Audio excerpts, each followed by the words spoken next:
I have heard a lot of people complain this week about the fact that there is too many nil-nil draw that happened this week.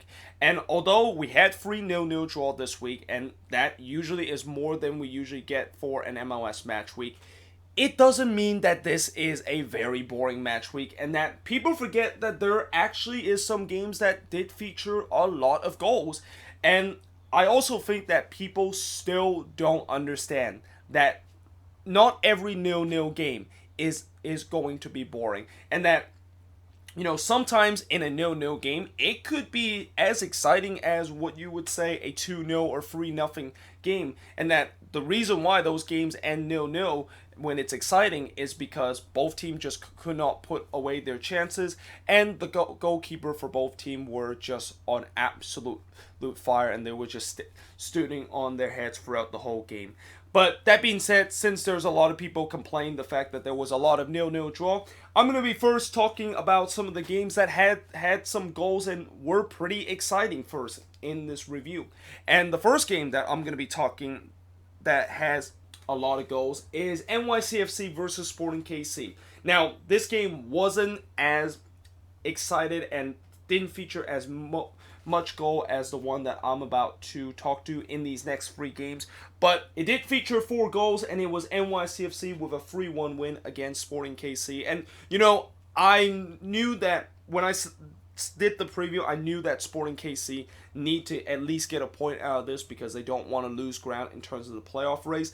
But at the same time, I feel like that was in some way too much to ask for them, because NYCFC is a good team, and since Sporting KC is going on the road against NYCFC, and knowing Sporting KC have not been very good this season on the road, and that they're playing a team that just don't lose at home, I have a feeling that Sporting KC wasn't gonna get anything in this game, which that was the case in this game. And this was actually a very ugly game for Sporting KC, starting in the 37th minute and in the first half, where there were actually an incident between Feilhaber and Sinovic, where both of them were not only in disagreement with each other, but they were actually pushing and shoving each other. And I believe it was Feilhaber that kind of did a little shove on Sinovic and was kind of angry at something that he did on a play.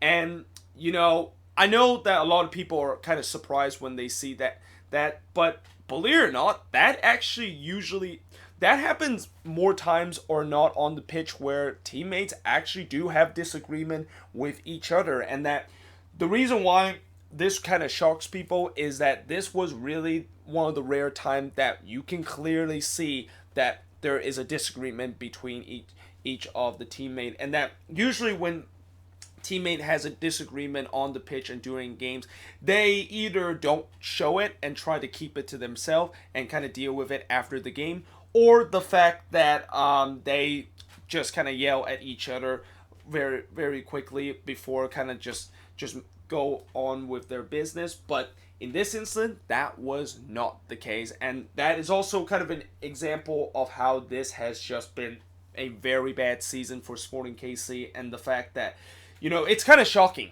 to see this in a Peter Vermees kind of team, and the fact that he is always known to be a coach that always keep in track of his player and make sure his players can have a high chemistry level to each other. And to see this happening is kind of very unlike Sporting KC, but that is exactly what happened in that incident, and I think in some way it kind of had a little effect of what happened the rest of the game, because that's when NYCFC kind of took control. And that in the 41st minute, Tinnerholm scores from the two Alexander Ring and Alexandro Matrita to give NYCFC a 1-0 lead. Beautiful build up from Matrita and Ring, which was finished up by Antoine Tinnerholm to give NYCFC a 1-0 lead before halftime. And then in the second half, 9 minutes in, Aber scores from Alexander Ring to give NYCFC a 2-0 lead. And things got a lot worse for Sporting KC when Roger Espinoza got sent off after he made a nasty kind of high boot challenge onto the thigh of Maxime Chanot. Obviously, that is a red card in any given day, and this is not the first time we have seen Roger Espinoza makes some silly kind of tackle and make some reckless kind of tackle. I mean, he's one of those players that really gets stuck in challenge, and just he can be brutal in terms of some of the challenge that he made, and there was an example of that, and right on the fact that he of course gets sent off in that instant.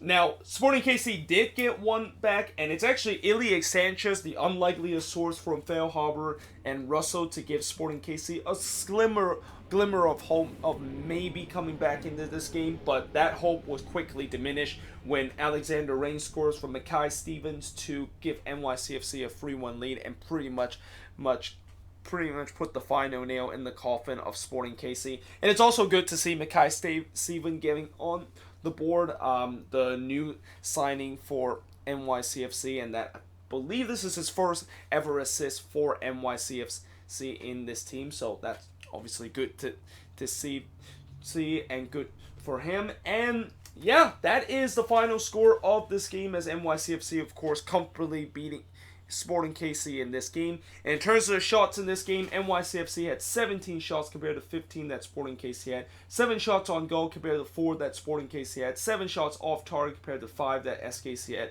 3 shots that was blocked compared to 6 that SKC had. Possession-wise, 60% possession compared to 40% possession that Sporting KC had. And like I said, it was a very comfortable win for NYCFC and for Sporting KC.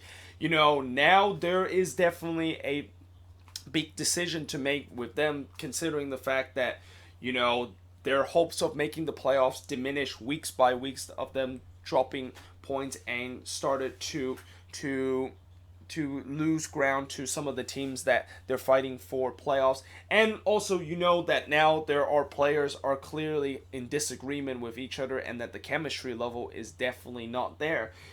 Do you decide to just tear it down and start a rebuild? And I know a lot of Sporting KC fans don't want to hear this, and the fact that they think that this core is still going to do good things, and that this is just one of those seasons that things have just not gone right for them. But you never know. I mean, you know, with how bad things have gone with this team, you know, maybe they might think about just kind of pull the plug and just think about rebuilding and think about how they can improve and try to get back into the playoffs next season. I mean, it's going to be very strange this year if Sporting KC does not make it to the playoffs, because this is a team that has consistently made the playoffs. I believe they have made the playoffs the last 8 seasons, and that if they do not make the playoffs this season, this would be the first time in 9 years that they have not made the playoffs.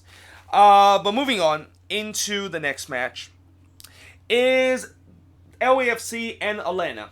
And you knew that this match was going to feature a lot of goals, and you also knew that this was going to be a match that there's going to be controversy, because throughout this season we have seen a lot of these kind of marquee matchup between two heavyweight kind of team, and usually there's a controversial call that's going to really upset one of the fan base because the fact that those call goes against them. And in this situation, or in this game, it's Atlanta that's the fan base that is upset because of the controversial call that goes against them. Now, they did get a great start when Mo Adams scores his first ever goal for Atlanta United. And I know somewhere in Bridgeville and somewhere in Chicago, a lot of Fire fans will not be happy to see Mo Adams scoring his first goal for Atlanta United just 2 minutes into his debut, considering the fact that he usually never scores for Chicago. Now, despite the dream start that Atlanta has, after that, LAFC really took control of the game. And after we gone past the half-hour mark, this is when all hell broke loose in this game. In the 33rd minute, Diamande scored from Mark-Anthony Kaye to give LAFC the equalizer. Then, 5 minutes later, Rossi gave LAFC the lead. And this was a bit of a controversial goal because of the fact that on the build-up of this goal and when the ball was playing on the right flank, it looked like Carlos Vela was in an offside position. And I know a lot of Atlanta United fans were pointing that out, and they were pissed off the fact that they did not go to VAR in that instant. But when I look at it a couple of times in the replay, I think even if they go into VAR, I don't think they're going to overturn that, because it wasn't clear and obvious, and that it was just too close to say that it Vela was in an offside position. Now, that being said, I have seen that given offsides before by VAR, and with VAR, it's uncertain of what it can happen because of how VAR has been very inconsistent this season. But having said that, if you want to go in a logical sense, I think that is just not clear and obvious enough for it to be overturned, and that goal, of course, being disallowed. Now, that wasn't the real controversial moment of this game. The real controversial moment happened 4 minutes later when Vela, of course, scores on a penalty. But when you look at how LAFC won this penalty, there was two things that make this very controversial.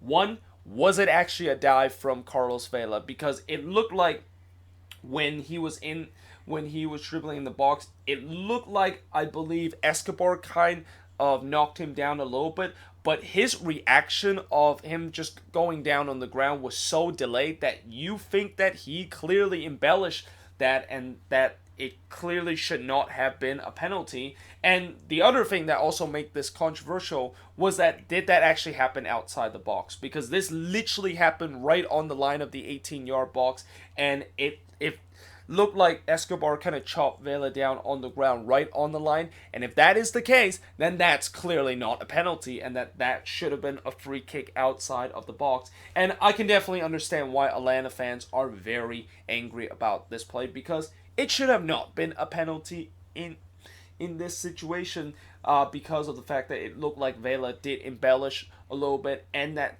if it was a foul, it should have been outside the box. Now, 3 minutes later, Atuesta increased LAFC lead when he scored from Diamande and Vela to give LAFC a 4-1 lead. But Martinez did score from Gresso to give Atlanta the second goal, and at least give them a chance in the second half to try to come back. And it looked like they were going to take advantage of their chances of coming back in the second half when Eddie Segura unfortunately put it into his own net to give Atlanta the third goal and pull within just one goal of LAFC. And then from then on, Atlanta really kind of dominate the rest of the game, and that it looked like there was multiple times they could have made this 4-4, but LAFC did a good job in terms of defending some of those dangerous chances, and also the goalkeeper for LAFC, Sibinga, did a good job in terms of making some big save when he needed to make. And at the end of the day, LAFC was able to hang on to win 4-3 in this game. And in terms of the shots in this game, LAFC had 16 shots compared to 11 that Atlanta has. 10 shots on goal compared to 3 that Atlanta has. 1 shot off target compared to 5 that Atlanta has. 5 shots that was blocked compared to 3 that Atlanta has. And both teams had 50% possession. And I think the possession also kind of summarized how I feel like this was kind of a game or two halves, in the fact that LAFC was the more dominant side in the first half, and Atlanta were the more dominant side in the second half. And at the end of the day, I know Atlanta fans will be pissed off because of the fact that this probably should have been a free game, and that they should have got a point out of this. And if it wasn't for the controversial Vela penalty, they would have got a point out of this. But having said that, I don't think Atlanta really played that well in this game, and that they did make some defensive mistake in this game that, of course, cost them to at least get a point or even get all 3 points out of this match. And also, I really hope that this could be a preview of the MLS Cup final, and that the next time that both of these teams meet, I hope it's going to be in MLS Cup this season, because when you look at both of these teams and you look at the talent that both of these teams has, yes, I really hope that this is the MLS Cup matchup, and that if this is the case, this could be the best MLS Cup that we have ever seen before, just because of the chaos that we saw in this game, and also the amount of talent that both of these teams, of course, have. But that being said, moving on into the next match is New England. Boy, the Revs are just red hot right now. They won another game as they win 4-1 against Orlando City, and they got the route started in the 3rd minute when Gustavo Bou scored from Castillo to give them a 1-0 lead. That's the second goal in 3 games that Gustavo Bou, of course, scored for New England, and there is no doubt that he is going to at least score 10 goals this season. I mean, the way that he has just been a lethal finisher in these last couple of games, something tells me that New England really hit the jackpot when they decided to sign him a couple of weeks ago. Then in the second half, Pineda scores from Brendan Bai to give New England a 2-0 lead. And actually, right as we head into halftime in this game, Orlando City actually had a couple of chances of potentially getting back into this game. And that, just like last week where they were kind of snake bit and that they just could not put the ball into the back of the net, it was the same case in this situation. And that we have seen how many times this season when you're a team that is the underdog and when you are given the chances to put the ball into the back of the net and that you don't take it, yeah, it is going to come back to bite you. And it came back to bite Orlando City in a big way, because in the second half, New England really switched to first gear. And that, as I said, Pineda scores from Brendan Bai to give them a 2-0 lead. Then they, of course, made it 3-0 after Carlos Hill puts away a penalty. Originally, this was not called a penalty, but when they go to VAR to look whether or not if Mendes, of course, handball a shot that was, I believe, off of Carlos Hill, they look at VAR and they said that it was clear that Mendes clearly handballed it, which I totally agree, because his hand was in an unnatural position when the ball hits his hand. So, yep, that of course was a penalty, and Carlos Hill puts it away to give New England a 3-0 lead. Then Fagundes scored an absolute golazo from Carlos Hill to make it 4-0 in favor of New England. Definitely a nomination of goal of the week with the way that he was able to strike that one right around 25 yards and able to put it past the goalkeeper for Orlando City. So at that point it was 4-0. Orlando City did get a consolation, and it was Akindele that scores from Dwyer and Nani, but as I said, it was a consolation goal. This was a night that belongs to New England, and New England have now won, I believe, 7 out of their last 8 games and have now gone unbeaten in 11 games, which is now tied for the longest unbeaten run they have ever had in team history, a mark that they set back in 2005. Now, in terms of shots in this game, New England had 20 shots compared to 17 that Orlando City has. 6 shots on goal compared to 8 that Orlando City has. 9 shots off target compared to 3 that Orlando City has. 5 shots that was blocked compared to 6 that Orlando City has. Possession-wise, 42% possession compared to 58% possession that Orlando City has. And that, Orlando City, this was just one of those games that they just ran into a hot team, and that the inability to finish and putting the ball into the back of the net, despite the chance that they created, once again bite them in this one. So, yep, it's a good victory for New England that has continued to charge up in terms of the table in the Eastern Conference. But that being said, moving on into the next match, and probably the biggest surprise of this match week is the Red Bulls losing to Columbus. So the Columbus Crew all of a sudden are started to find their stride and got back-to-back wins and beat the Red Bulls 3-2 on the road. And they actually got off to a great start in the first 15 minutes where they were just all over the Red Bulls. And the only reason why they couldn't put the ball into the back of the net was Luis Robles making some big save to keep this game at 0-0. And in the 15th minute, the Red Bulls actually scored the first goal, and it was Brian White from Jakowski completely against the run of play that gave the Red Bulls a 1-0 lead. And, at that point, I was very concerned about Columbus because they dominate so much in the first 15 minutes, and yet now they find themselves 1-0 down. I was very worried that, they're just going to capitulate and that the Red Bulls are just going to take over the rest of the game. But that is exactly not what happened. And instead, literally just a minute after Brian White gave the Red Bulls the lead, Columbus equalized, and it was Argado scores from Zardes and Crogne, I think that's how you pronounce, to tie the game up at 1 apiece for Columbus. Now, in the second half, Columbus immediately took immediately scored and took the lead for the first time when Pedro Santos scored from Agado and Jimenez to give Columbus a 2-1 lead. And really, I think for the remaining part of the first half, it was kind of an even game where both of the team were having some good chances of potentially scoring a goal. And I know Zardes obviously didn't score a goal in this game, and that he of course got an assist in this one, but he really made things difficult for the Red Bulls to defend, and he absolutely drive them absolutely crazy with the movement that he made throughout this game.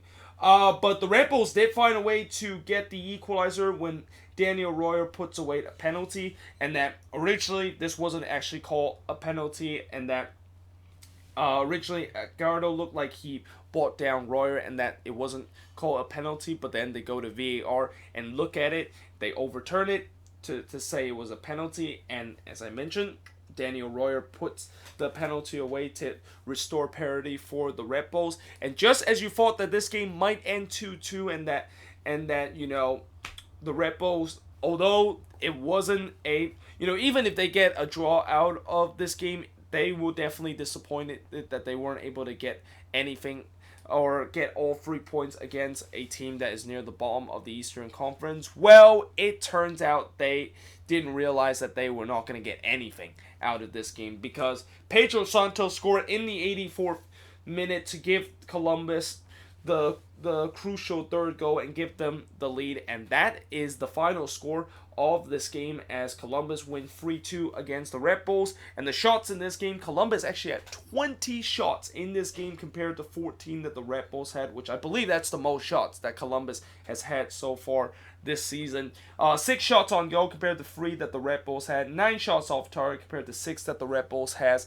5 shots that was block a piece for both teams, and the Red Bulls had 60% possession compared to 40% possession that Columbus had, but Columbus was very good in terms of counter-attacking, and also it was a combination of the fact that the Red Bulls defense was absolutely atrocious in this game. I mean, there was just a couple of times where every time when Columbus go on the attack, there's always a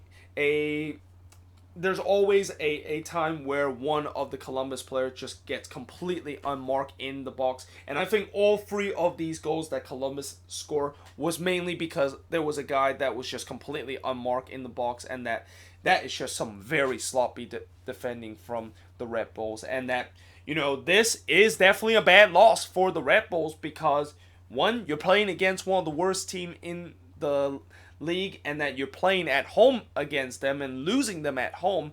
That's definitely not going to help their chances in terms of trying to get into the top 3 spot of the Eastern Conference. And the fact that the Red Bulls are about to encounter a very brutal schedule where they have to play teams like New England, LAFC, and also who else? I think NYCFC, their crosstown rival. This is definitely a game that they just cannot afford to drop points or even drop all 3 points, especially that they are playing at home against the worst team in the league. But that being said, moving on into the next match is Houston, and another team that just cannot afford to drop points at home is the Dynamo, which they unfortunately did drop points at home against the Seattle Sounders as they lost 1-0 in this game. In the first half, there was no score, and really there wasn't a lot that happened. I mean, there was a couple of half chances for both teams, but really it was a bit of a snooze fest kind of first half. Now, in the second half, it was kind of similar, but Jordan Morris actually scored in the 59 minutes to give Seattle a 1-0 lead, and this goal could have easily prevented if the Dynamo would have just cleared their lines. Like, the fact that they weren't able to clear their lines in this instant, and the fact that they left the ball in the box and left it dangling for so long was the reason why they conceded the goal. Although at the same time, it was also good goal for Morris, who was able to get the ball in the box and kind of just flick it over a Dynamo defender, and then basically hits it into the back of the net to give Seattle a 1-0 lead. I mean, in some way it was a scrappy goal too, but you know, it's a goal that Seattle definitely don't care how it's gonna score, and that of course is the final score of this game as Houston once again drop points and lose at home, and the shots in this game, 15 shots compared to 7 that Seattle has. 3 shots on goal compared to 1 that Seattle has. Both teams had 5 shots off target. 7 shots that was blocked compared to 1 that Seattle has. And Seattle had 60% possession compared to 40% possession that Houston has. And for Houston, I am really concerned about their chances of making the playoffs right now, because this is now back-to-back loss at home. And remember how I said that their home form is really the only way that they can potentially make it to the playoffs this season? Well, if you lose back-to-back games at home, and that I know for a fact that they don't usually win on the road, this is definitely a big red alert that tells me that I think Houston will not actually get to the playoffs. And if that is the case, that has to be a very disappointing season for the Dynamo, and that you would also think something might have to change in terms of either the front office or Wilmer Cabrera might get fired at the end of the season if this team remains to be if this team remains below the red line and not make the playoffs this season. And as for Seattle, it wasn't a pretty resort, and that they didn't really play that well in this game, but hey, they got the win, and they were able to grind out a victory, and now they're moving up into second place in the Western Conference, and definitely one team that is going to be a team that's going to be hard to beat heading into the playoffs. But yeah, moving on. So I said earlier that Columbus versus Red Bulls were probably the biggest surprise of this match week. Well, I'm actually going to change my mind and say that the biggest surprise of this match week has to be Montreal beating up the Union 4-0 in this game, because I don't think anybody saw this one coming. And I know Montreal did get Piatti back in this game, and the fact that this is the first time they got him back in a league game in 2 months, and that it's clear that they desperately need him back after they've been struggling for the past couple of matches. But still, even with that, I definitely did not expect this to be such a one-sided kind of game, with Montreal absolutely destroying a team that is in the top of the Eastern Conference. And one of the reasons why they were able to destroy the Union in this game was that one of the signings that they just made a couple of days ago had a dream debut. And that signing that they made a couple of days ago was Lassi Lappalainen, who is currently on loan with Bologna, and he literally scored 4 minutes into this game from Brett Garland to give Montreal a 1-0 lead. And I believe that is the fastest debut goal that I've seen a player score this season, and probably one of the fastest debut goals that I've seen a player score in MLS history. So Montreal, of course, had a 1-0 lead, but Philly had a couple of chances to equalize. And as I mentioned, the fact that, well, actually didn't mention this, the second reason why Montreal was able to destroy the Union in this game was because they gone back to their bread and butter play of them just kind of sit back and trying to bunker and then hit teams on the counter attack. And that, this did give the Union a lot of possession and did give them a couple of chances of potentially getting the equalizer, but they weren't able to take advantage of that. And Montreal, it seemed like every time when the Union give the possession away, Montreal just immediately go on the attack. And it was exactly the case in this one when Okwanko scores from Piatti.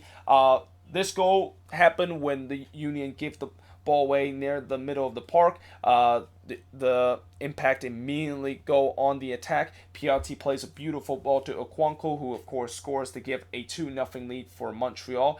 Then in the second half, and straight off the kickoff, it's that guy again, Lassi Lappalainen, score from straight from the kickoff. And that, while the Impact didn't have the ball straight from the kickoff, and it's actually the Union that actually kicked the ball off. The Union actually immediately gave the ball away straight from the kickoff, and that immediately Lappalainen just completely sprint through the left side and just completely cuts through that Union defense to score his second goal of the season. I mean, part of that is the fact that the Union defense was just falling asleep there, but take nothing away from Lassi Lappalainen, who's just already having a dream debut by scoring 2 goals in that instant. So that, of course, gave Montreal a 3-0 lead. Then it would be 4-0 when Okwanko scored from Urruti. And guess how this goal was scored? You guessed it, it was on the counter attack, and this literally started from Montreal own half and in Montreal own penalty box, where they literally just kind of flick the ball upfield, and then it was just off to the races with them just completely catching the Union defense off guard. And at the end of that, it was Okonkwo scoring a beautiful goal from Urruti to give them a 4-0 lead. And yeah, that of course was the final score of this game, as Montreal had 12 shots compared to 13 that the Union had, 6 shots off goal compared to 3 that the Union has, 4 shots off target compared to 6 that the Union has, 2 shots that was blocked compared to the Union 4 has, and the Union had 65% possession compared to 35% possession that Montreal has. But like I said, Montreal throughout this game, they literally just gone with their old tactics of just bunkering and trying to hit teams on the counter attack, and it worked to a perfection. And it also in some way is it worked in a perfection because Philly really just played right into Montreal game plan, and that the Union had a lot of possession in this, and that they weren't aware of the fact that if they lose possession, they got to immediately get back in their defensive shape, because Montreal is going to try to counter them, and that they are going to try to score against them, which they did multiple times in this game. That being said, I am now going to switch board and look at the last 6 games that happened in MLS Matchweek number 21. So for those people that still think 0-0 draw is very boring and that most 0-0 draw doesn't bring a lot of entertainment, then this might not be the segment that you want to watch, because I am going to talk about the 3 games that ended 0-0 this match week. But before I'm going to be talking about that, I'm going to be first quickly talk about TFC winning 2-1 against FC Cincinnati. And this was a very ugly win for TFC in this game against FC Cincinnati. But in the first half, De Leon scores from Gonzalez and Pozuelo to give TFC a 1-0 lead. In the second half, Altidore scores an absolute missile from De Leon to give TFC a 2-0 lead at that point, and certainly that could be nominated as a goal of the week this week. But Ledesma did give FC Cincinnati one back in the 58th minute, and for the last 30 minutes, I can really tell that TFC was just trying so hard to try to blow this game and try to give FC Cincinnati the equalizer and try to get them at least a point out of BMO Field. But fortunately for TFC, they were able to hold on, and that unfortunately for FC Cincinnati, they weren't able to take advantage of that. And in terms of the shots in this game, TFC had 10 shots compared to 11 that FC Cincinnati has, 3 shots on goal compared to 4 that FC Cincinnati has, 4 shots off target compared to 7 that FC Cincinnati has, 3 shots that was blocked compared to none that FC Cincinnati has, and TFC had 55% possession compared to 45% possession that FC Cincinnati has. And you know, like I said, it was a very ugly win for TFC, and a win that I think if they would have faced any other opponents besides TFC, or even maybe Columbus or Vancouver, they probably would have not won this game. But at the end of the day, it's still 3 points for them. And as for FC Cincinnati, I mean, I guess they'll be frustrated at the fact that they couldn't get a point out of this game, despite the fact that they had the chance to do it. But I think for the remaining of this season, they're just going to enjoy life in MLS, and that in the offseason, they'll think about how they're going to rebuild their squad so that they can be competitive in MLS next season.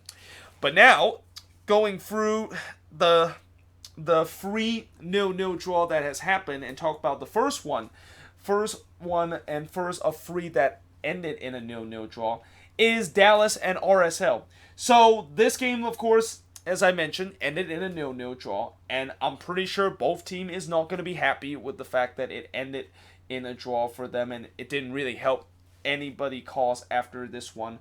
But in the first half, both team had chances to score a goal. Dallas had a couple of decent chances in the latter part of the first half. The same goes for RSL. And then in the second half, it looked like we were going to finally see our first goal in the 73rd minute, when Dallas looked like they won a penalty after Barrios was brought down by Toya. Toya basically kind of chopped down Barrios in the box. But when they go to VAR and when they look at the replay of that, it looked like Barrios kind of initiate that contact off of Toya, and that obviously when that happens, that is not going to be a penalty, and the referee of course look at VAR and correct the play and overturn the fact that it wasn't a penalty. So yep, that of course was the final action of this game, as there really wasn't a whole ton of action after the 73rd minute. And in terms of the shots in this game, Dallas had 10 shots compared to 17 that RSL had,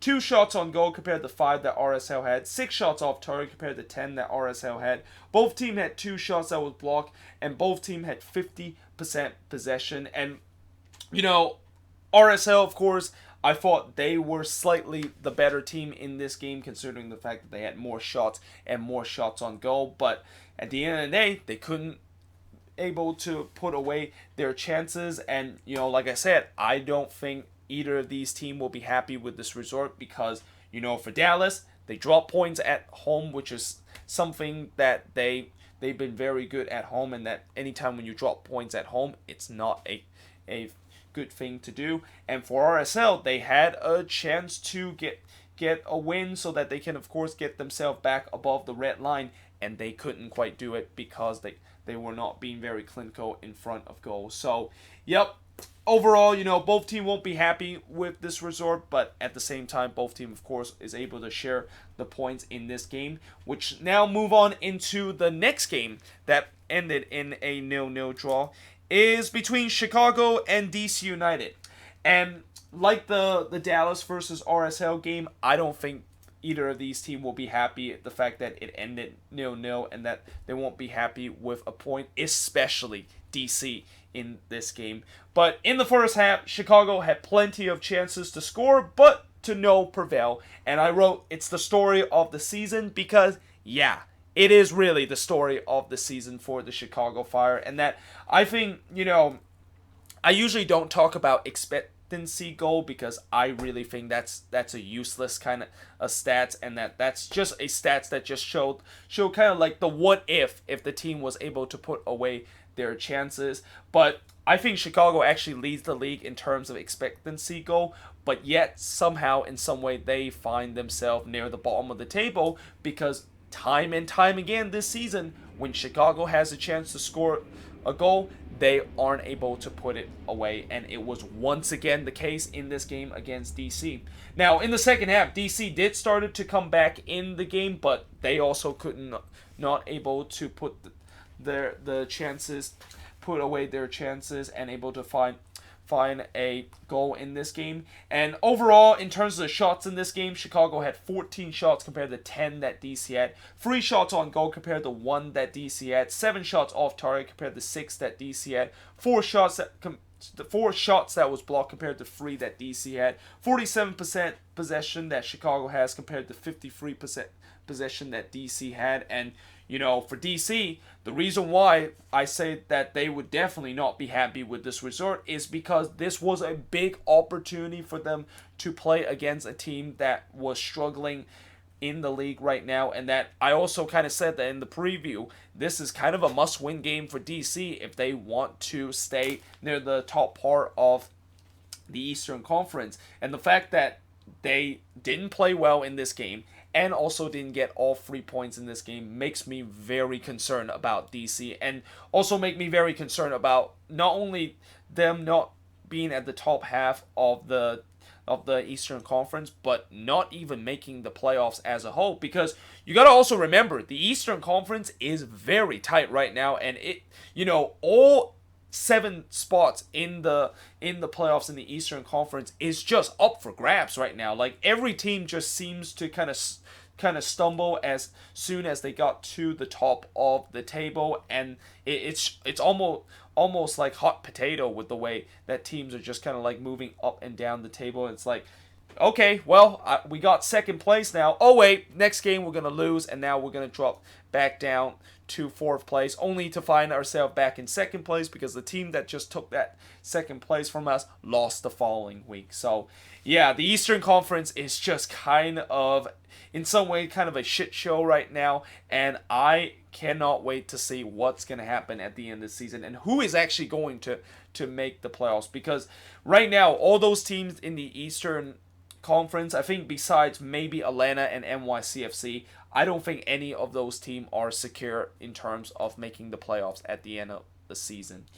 But moving on to the last of the 0-0 draw is Minnesota versus Vancouver. Now, I think out of the 3 0-0 draw, this one is probably the most boring one, and this one probably has the case as one of those 0-0 draw that was kind of a bit of a snooze fest. But the reason why this was kind of a snooze fest was because Vancouver just decided to park the bus in this game.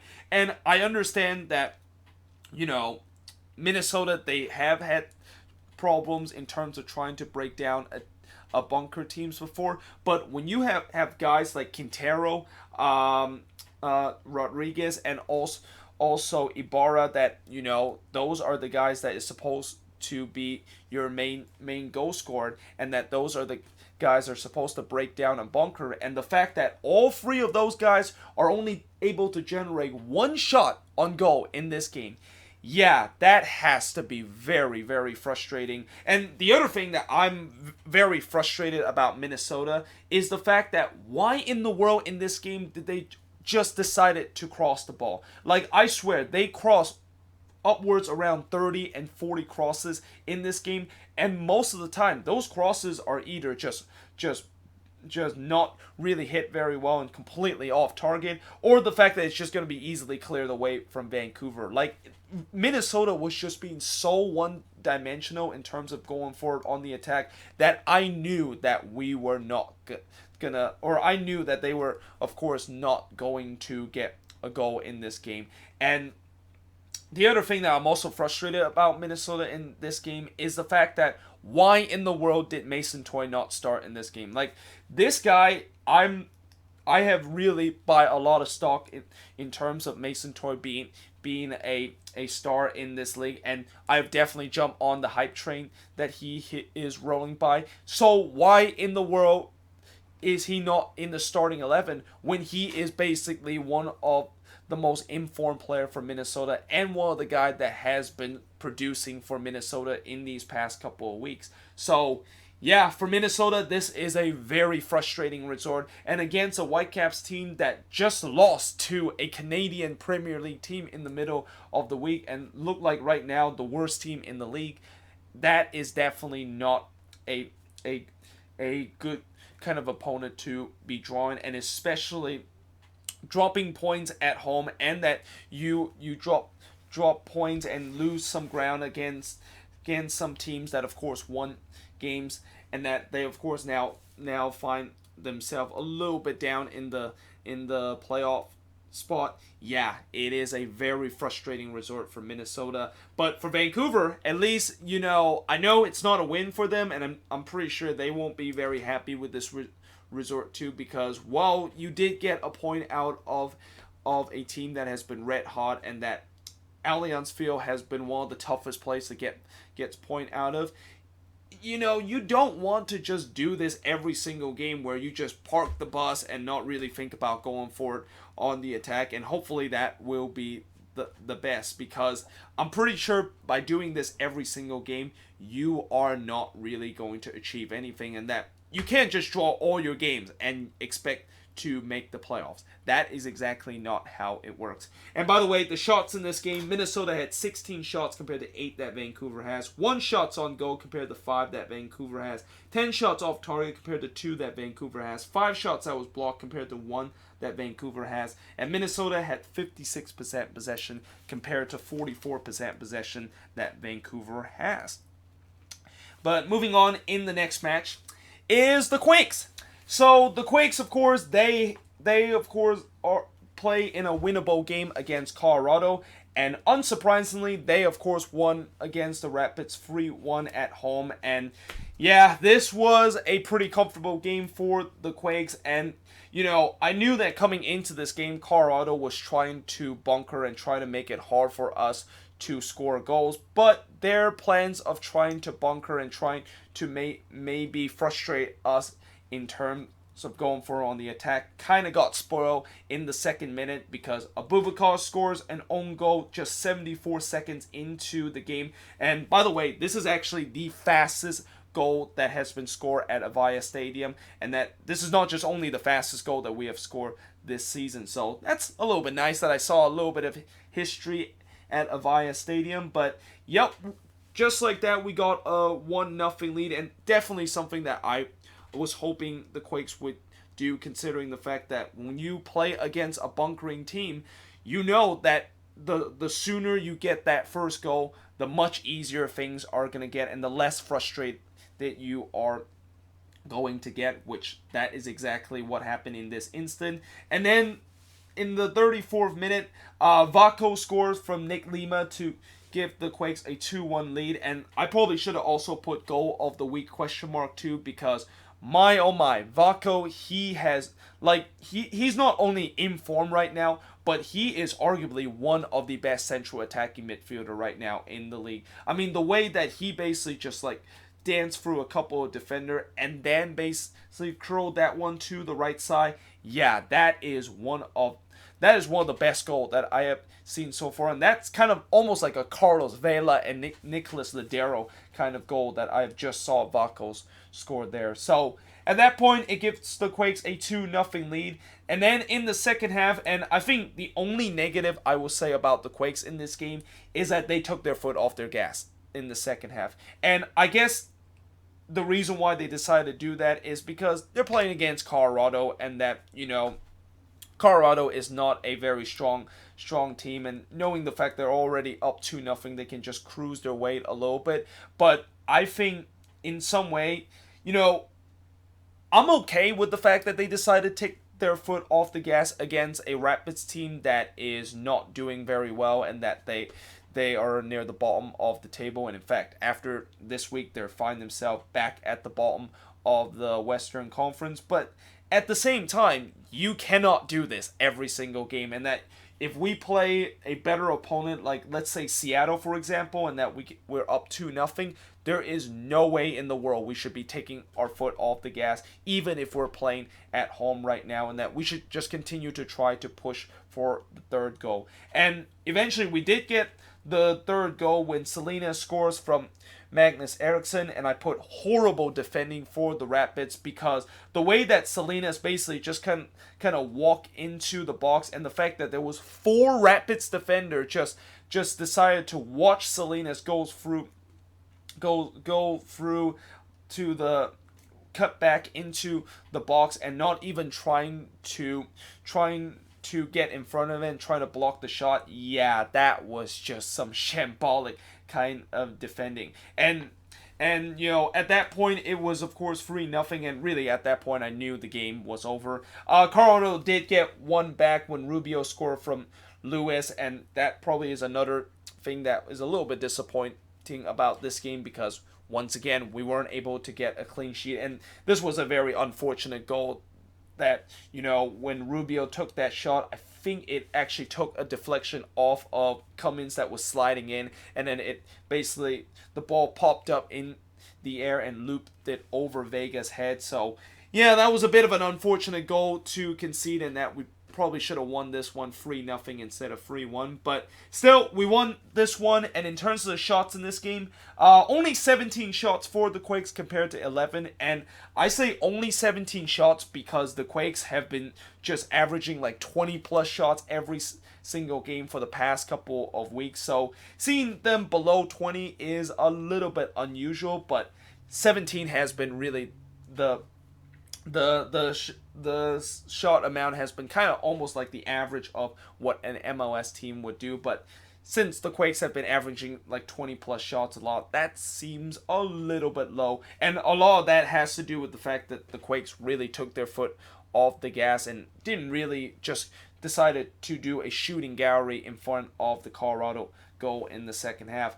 They had 4 shots on goal compared to 5 that the Rapids had, 7 shots off target compared to 4 that the Rapids had, 6 shots that was blocked compared to the 2 that the Rapids had, and the Quakes had 66% possession compared to 34% that the Rapids had. And with this win, the Quakes now move in with a tie with the Galaxy in 3rd place. And yeah, overall, it's a good victory for the Quakes, and also great to see Avaya Stadium being filled up to almost to the max in this game. There was a lot of fans showed up in the stand, even though I think this game was probably the hottest game that the Quakes have been playing, and that the weather in this game was almost up to 90 degrees in the kickoff. But a lot of fans showed up in this game, and it's good to see that finally the fans realize that this team is starting to be good, and that there is definitely something special that is going to happen with this team by the end of the season. And as for the Rapids, yeah, this is definitely a frustrating loss, and that it seemed like they have really come back down to earth after they were on a crazy unbeaten streak a couple of weeks ago, and now they're finding themselves near the bottom of the Western Conference again. Last but not least, it's Portland winning 4-0 against the Galaxy, which, by the way, is the same scoreline that Portland beat the Galaxy earlier this season in the US Open Cup. And what's interesting is that in that game, the Galaxy didn't put their starting 11, and there was no Zlatan in that game. Well, in this game, there was Zlatan in this one, and that the Galaxy did put their strongest starting 11, and yet Portland still won 4-0 in this game. And you know how Zlatan in the last game was having one of his best games that he has ever had with the Galaxy, and the fact that he was being kind of like a Ferrari. Yeah, that Ferrari kind of broke down against Portland, and that he once again disappeared in this one. And Portland, of course, their dominant win all started in the first half when Paredes scores from Maria and Valeri to give them a 1-0 lead. Then Valeri doubles Portland lead from Blanco as they head to halftime with a 2-0 lead. In the second half, it was Paredes once again from Villafania to give Portland a 3-0 lead. Then Alvarez, of course, got sent off to make things worse for the Galaxy. And I know some Galaxy fans will argue the fact that, Alvarez didn't mean to kick the ball into the head of Paredes, and that Paredes kind of already fell onto the ground as Alvarez kind of kicked the ball into his head.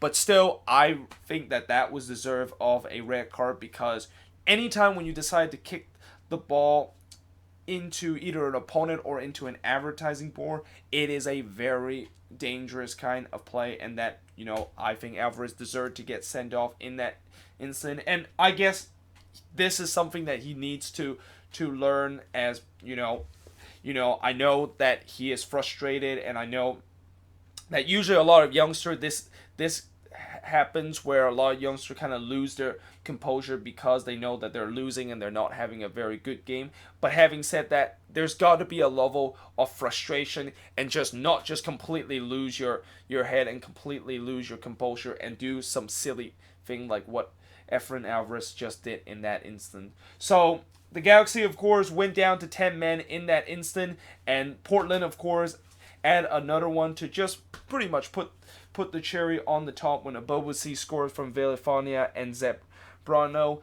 to make it 4-0 in favor of Portland. And then right at the end of the game, Aspira and Palanta kind of clash with each other because, well, this is kind of a rivalry game, and that both of these teams doesn't really like each other, and both of those guys kind of got into each other's faces and kind of clashed to each other, and both of them was sent off at the final whistle. And I know that I have heard a lot of Portland fans said that they were actually happy that Aspria actually got sent off. And I know that Aspira is not a popular guy for on that Portland Timber fan base, but at the same time, even if I see like one of my player getting sent off, and let's say in the Quake situation, let's say if I see Tarbell get sent off, and Tarbell is one of the guys that I really do not like for the Quakes, and if he does get sent off in that instant, I'm not going to just kind of cheer and say that I'm glad that he got sent off in this. And even though he might not play in some future games, I will never be happy with players getting sent off because, you know, I want my player to always be in a disciplined mode, and I want them to always keep their composure even in some serious incident like we saw at the end of the game between Portland and the Galaxy. So yeah, I just find it wrong to see Portland fans kind of celebrate the fact that Asprilla got sent off and that we won't of course see him in the future. And that being said, I also think that Asprilla, his future with the Portland Timbers might not be there very long, because you know, he actually came on in the 92nd minute, and within 2 minutes, he literally gets sent off in this game. And also, Palanta was another guy that got sent off for the Galaxy. So the Galaxy actually finished with 9 men in this game. And in terms of the shots in this game, Portland had 22 shots compared to 15 that the Galaxy had. 10 shots on goal compared to 6 that the Galaxy had. 7 shots off target compared to 7 also for the Galaxy. 5 shots that was blocked compared to 2 that the Galaxy had. 52% possession that Portland has compared to 48% that the Galaxy has. And for Portland, for the first time ever, they are now above the red line are in the playoff spot. And I have a feeling that they are going to continue to charge up the table in the Western Conference. And also, another interesting fact that I probably should have put it on the board is that this is actually the first time since 2015 that Portland is able to get all 3 points without Diego Chara in the starting 11. I mean, that's quite an amazing kind of stat line, but it is the case. And it seemed like the media and Portland seems to make it a big deal because of the fact that, you know, it seemed like without Diego Chara, which has happened, I think, around 23 times, they have not won a single game. So, yeah, that was kind of an interesting kind of stat lines for Portland, but at least they kind of end that streak. And as for the Galaxy, yeah, it's back. After that good victory against their hated rival LAFC, it's really now back down to earth and back to the drawing board in terms of trying to figure out why they are struggling this season. But yeah, that being said, I hope you guys enjoyed this video. If you do, make sure you guys leave a like, smash that subscribe button, and yeah, I of course will see you guys next time.